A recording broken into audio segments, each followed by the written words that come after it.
defeating Emerson and Mnangagwa. President is a documentary chronicling the fierce struggle for power in Zimbabwe. The plot centers around the 2018 election. The country is set to hold its first election after 37 years under Robert Mugabe's dictatorship. Through the figure of the young Nelson Chamisa, the main opponent to putschist Emerson Mnangagwa, the film tells the story of Zimbabwe's yearning for democracy, a theme dear to filmmaker Camilla Nilsson. Democracy in general, universally, is something that we need to care about and keep debating and keep nurturing, almost like a marriage or a relationship.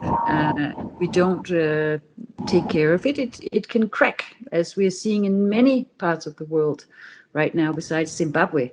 Camilla Nilsson, who previously documented Zimbabwe's political life, explains that her second film is an effort to highlight the historic significance of the 2018 election for Zimbabweans who lived through food shortages and a severe economic crisis. When asked why she chose to tell the story from the opposition's viewpoint, Nilsson explains that the MDC, the Movement for Democratic Change, is the only side to have given her access to its campaign. And we did also approach Ede Mnangagwa and his camp to see if he would, like ZANU-PF and the ruling party had been part of my first film, accept to be filmed for this new documentary.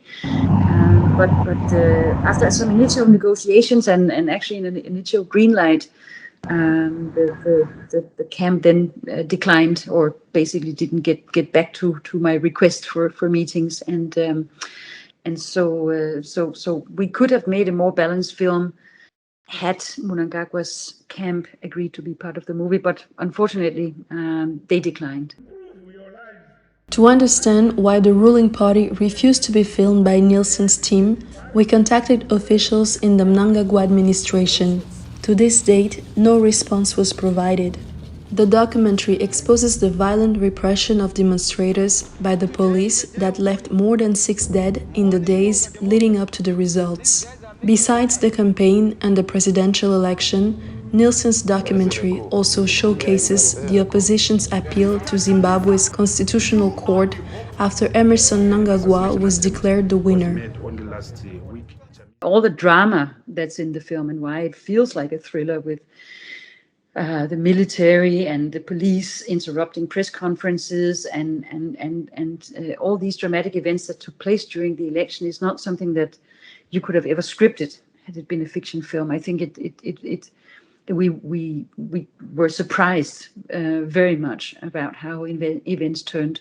The filmmaker believes that the documentary's ability to retain the viewer's attention is largely due to the choices made by the ruling party.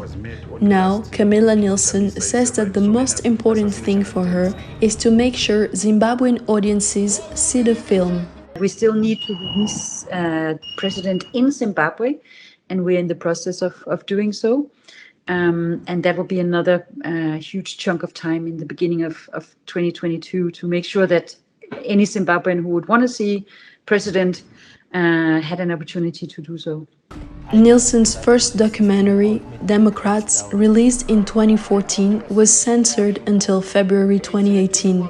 Making President accessible to Zimbabweans is undoubtedly going to be a difficult but not impossible endeavor.